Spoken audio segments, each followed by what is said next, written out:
So my name is D, and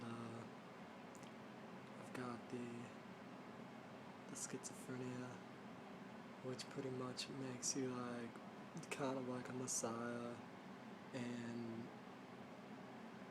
I guess more like a scientific or astrological sense, because I think people might find it hard to understand like why, first of all, how people with schizophrenia are making these videos like about what's going on and like why, and like the it's like the true essence. This is kind of hard to explain, but the true essence, like the level of dynamics involved with this whole thing is like so far beyond any kind of human organization. This is something I believe that it's like a spiritual thing, which is kind of a common description, but it's like I've watched videos of people, and all the things that they've talked about. First of all, a lot of the videos, if you search schizophrenia, are I see direct references to my life. One of the videos, like one of the black people in there, it like looks a lot like my brother. Um, then there's that girl Lindsay Cormier. She looks a lot like this girl that I knew, except like she's it's like a bizarro world version of these people, and like the people who I used to know, who they remind me of, like to an uncanny degree, are now, they've like left my life, and like some of them actually they like worked in psychology, or like people in their family did, like it's mental health people and stuff. So like basically I'm just saying like kind of like it's like energy being like passed out, like woven through the cyber world into my life through these people making these videos in such a way that like my life is now interwoven with the internet, basically. And so it's like happened to such a point where like I don't know what I'm supposed there's like nothing I can do except really respond to it and make a video, because like it seems more like like it's like you're pleasing the spirits. I'm causing some kind of dream.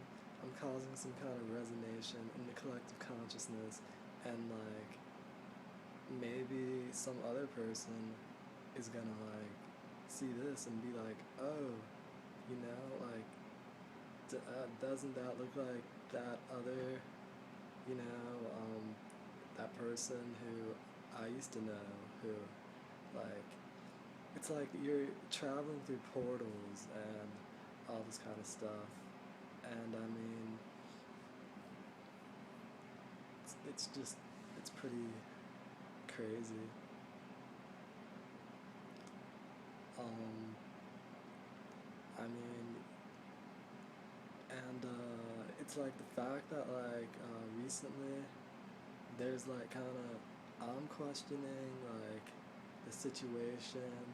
Like, is it more just my job to do this? Like, I feel like it's gonna generate some kind of good thing. Like, I'm obligated to do it, or like the spirits will not. Like, um, it's just not gonna be good. They need this. Like, cause I haven't been to like a formal doctor in a long time, because my parents have not really. We live in an isolated town place, and from my understanding of it, what's being implied um, is like it's all happening from your home. Like you can visit the doctor, you can make a video and you visit the doctor because it's like the doctor is just the community consciousness. And I think this might be like an integral thing. So for some reason, schizophrenia is like it's just like that. It's like it's not following any kind of rules because it's like I want to go to a doctor, and yet I can't really, mainly because I get overwhelmed by just bureaucracy, having to fill out all these forms. And plus, usually when I get to the doctor, my main thing has just been like, I need a psychologist, first of all. Like, they try to give you psychiatrists who want to give you drugs, and the drugs that they give, I can't take them because I'm allergic to them. I've actually read some information that says that they're really probably not as effective as they think they are, and they could probably be doing harm. And like when I don't take any medication, I get like kind of, I go through things at a more intense level, and it's just unpleasant. But a medication I use is cannabis, and like I've just been trying to get a doctor to prescribe me that. I actually went, like my parents moved here. We're in West Virginia. We moved here from Maryland, and it's kind of like I used to use forums for schizophrenia, and they would like talk about this path, like it's like things will get worse. That's basically what I heard people saying. I didn't understand that it applied to me, and so many things have kind of happened like this where it's like people have indirectly made these kind of prophecies even before I went to that website. Just people that I knew who have since like left my life have made, like they've said things, and they weren't like prophesizing, but later I looked at it and I saw how things had turned around and how those things had manifested in some way, and how it was like a coded message in my psyche or something that they were trying to like transmit, or maybe not consciously, but like the universe was transmitting. So like, what am I even talking about?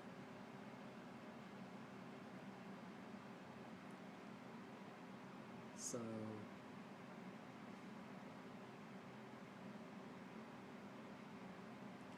completely lost my train of thought.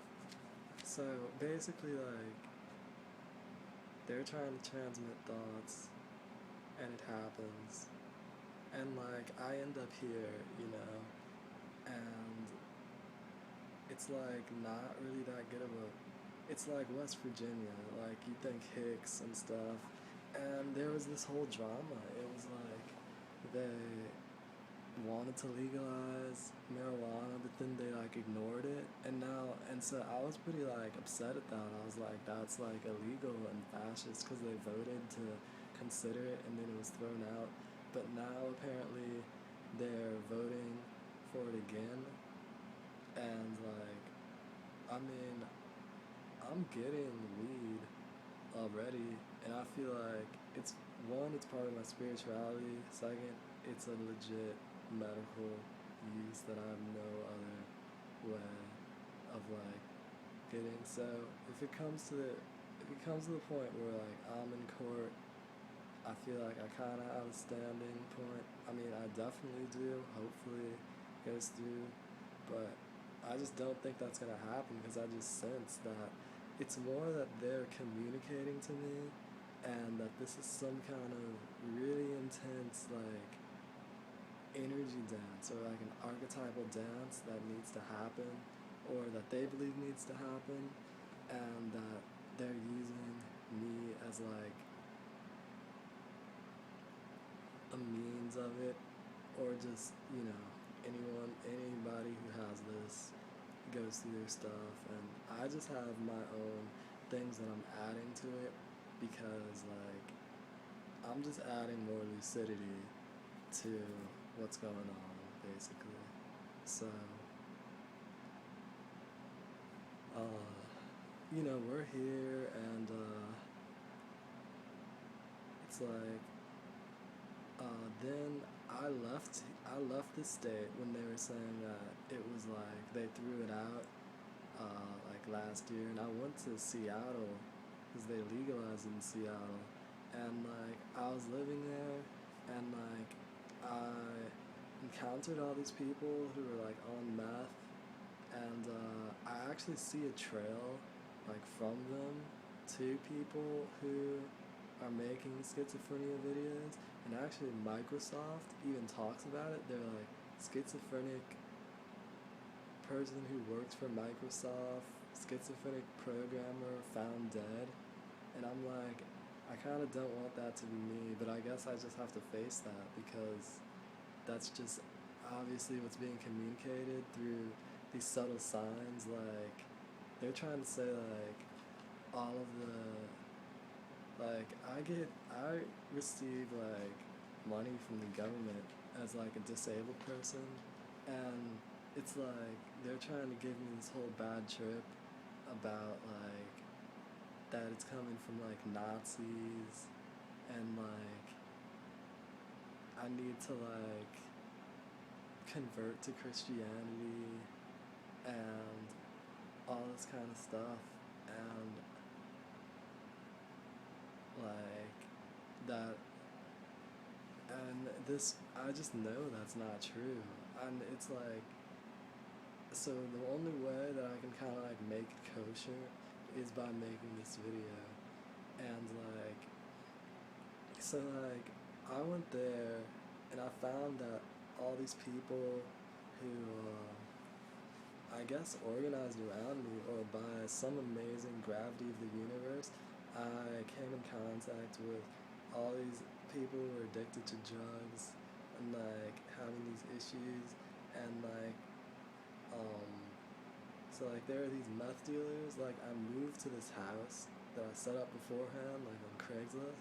I was like, I need a place, let me find one. Oh, here's one that I can actually afford.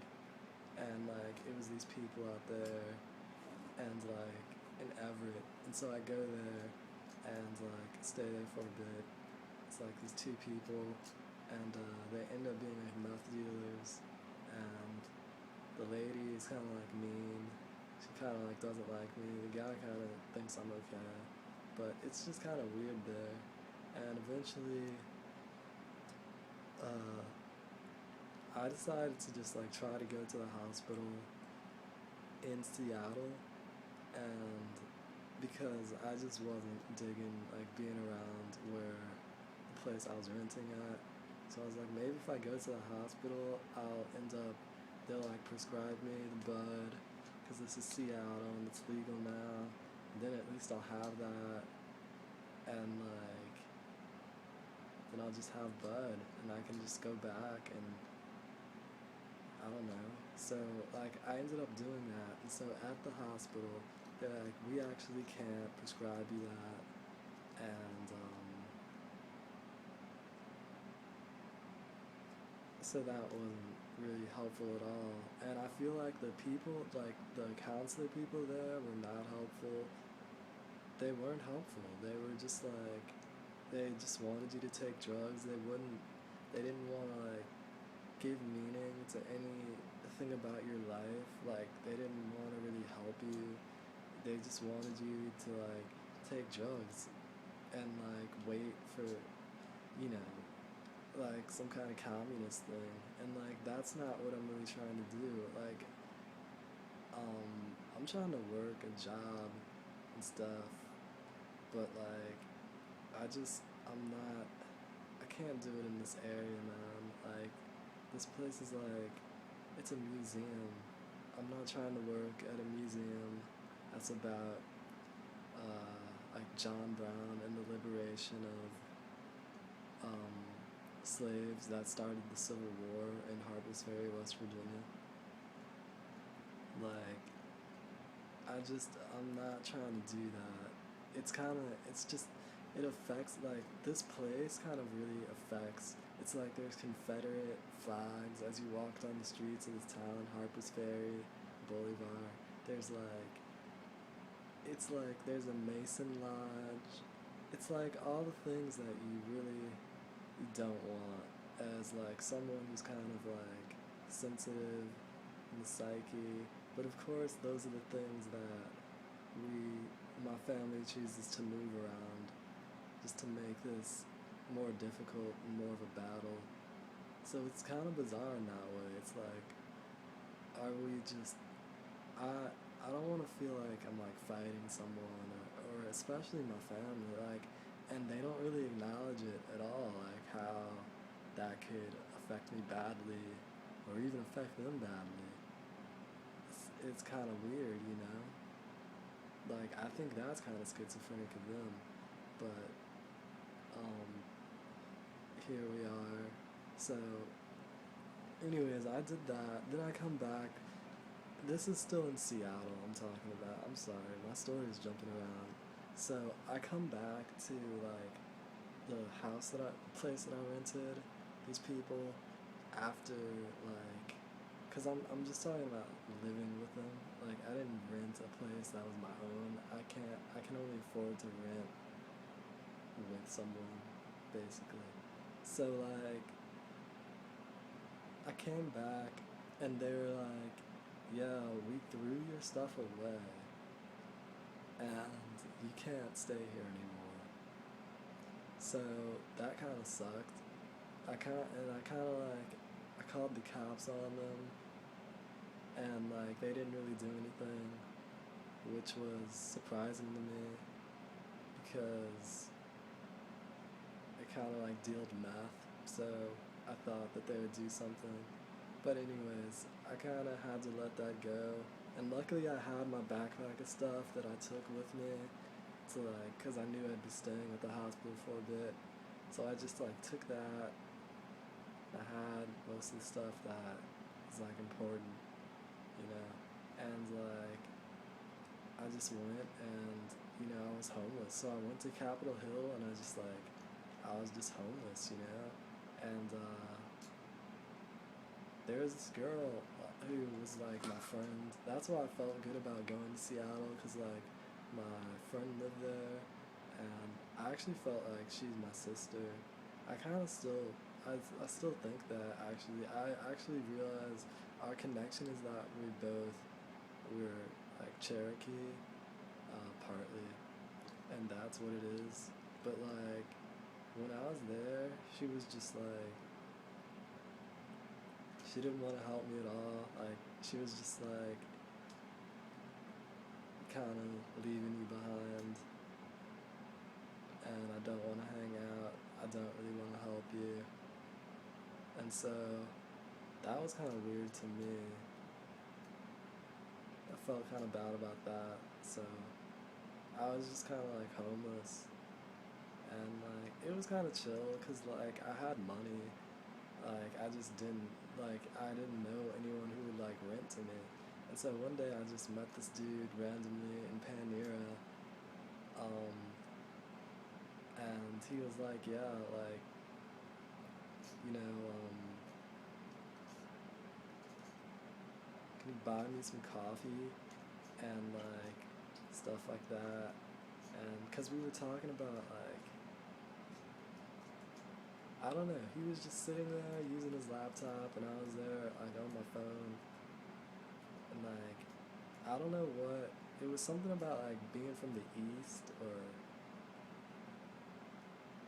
something about Buddhism or something.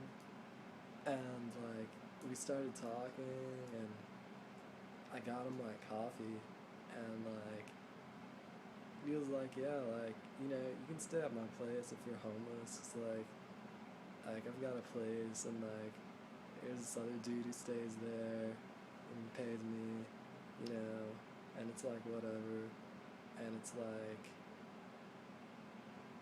I don't know if he told me at that point that he like did crack, but I think he did. But like he wanted me to buy him cigarettes and stuff, and I was like, fuck it, dude. I just wanna have a place to like. I just don't want to be like. I don't want to sleep outside right now, cause it was getting old, man. It was like, I don't know. I could have done it, but I just wanted to get a place for some reason. Basically, so I could get medical cannabis. Like, that was my entire goal through this whole thing. So, like, I go there, and I'm like, because I can't get it without an address, without having an address in Seattle. So I'm living with him, and he's kind of weird. He has some, like, anger issues. I mean, he was kind of a chill dude, but it was just like, he smoked crack, and that made him kind of crazy. And some of his beliefs and stuff were kind of weird, and he was part of this cult, it turned out. And like, they were just like, it seemed like they were totally psychological. And I met that dude on Martin Luther King Day, and like, it was just so like, it was like as if it was some group that they had like sent out to me or something, but yet it couldn't have been that, because like, I went to that store, I was in Panniers at that time of my own will, like, so, I mean, I don't think it was like that. It could have been, but it was just weird. And like, he had all this stuff about like Egypt, and like, he was German, and like, all this like stuff about alchemy, and like,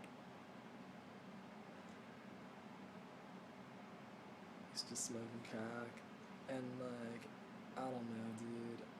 I ended up like, just,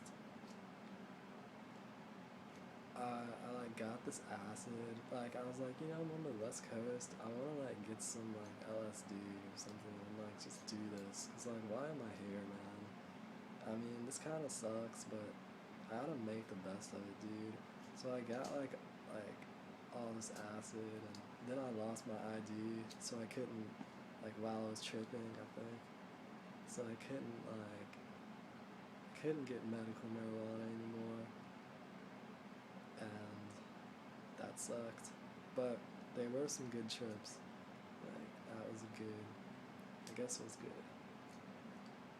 So anyway, eventually I just got tired of like being in that place with him, because that was like basically, it was basically a one room house with a bathroom, and like, he lived in like the upper loft area, which kind of divided off another room, but it was still just like, I just wanted my own space, because he would just like, he would like complain constantly, and he like, it was like I was his psychologist, and he would just complain about his life, about like not wanting to be on crack, about like trying to get a girl, and I would just be like, yeah, like, I mean, trying to be nice, you know, like, genuinely, because like, I don't know, dude. Like, I want to be nice, but it was just like too much at a certain point. Cause like, he didn't understand my issues. You know what I'm saying? Like, I had issues too, man. And like, it was just all about him. And like, I couldn't really relax. Like, so I was just like, you know, I've just gotta go, man. Like, I'm just gonna go. So I came back to Maryland. I mean, to West Virginia. And like, uh, my parents had moved to this different place in the same town, and now there was a girl who looked a lot like my friend, who kind of betrayed me in Seattle, who like lived under us with her boyfriend, and like, she was really nice. It was like she was the same person, or like, it was like, it's like all these people are the same people, but they have all these different forms, just like the videos. And it's just like, why is it happening, dude? Why is it happening? And so I'm just here, and like my family's now like, they keep being like, we're like really poor, we don't have any money, and like it seems like this thing has continued over from when I was in Seattle, like the same spirit. There's the same kind of tapestry, like I was hanging over my bed there. Now they're hanging up a tapestry here that's like similar. It's like there's too many coincidences like that. And it's like they're saying they're poor, and like it's kind of bumming me out, but like then it's like we have the same amount of stuff, like, so I think like maybe it's not true, like maybe I should just like not give them money. I should be like, dude, I know you're gonna let me stay here. I should probably like try to keep my money so I can. It's all just like energy, dude. It's so weird. So like I'm here, and everyone has been like kind of restored, and like my journey to the bizarro world has like kind of come back most of the way, but not fully, because like there's still residual stuff. And so because they wanted me to make some kind of video about it, and I just like, there's so much meta programming that's like I wrote this entire thing detailing all these people that I knew who were like connected to the same concept, and it's all about meta programming. Like I know all these people, and their names are focused on meta programming. It's like the programs were written about them, and even about me. Like there's one called deprogramming, and it's like meta programming, and it's just like, so they're trying to like program all this, and like I got a computer, and on that computer, like the background of Windows 8, it's Seattle. Like that's your default background that you can't even, I don't know if you can even change it.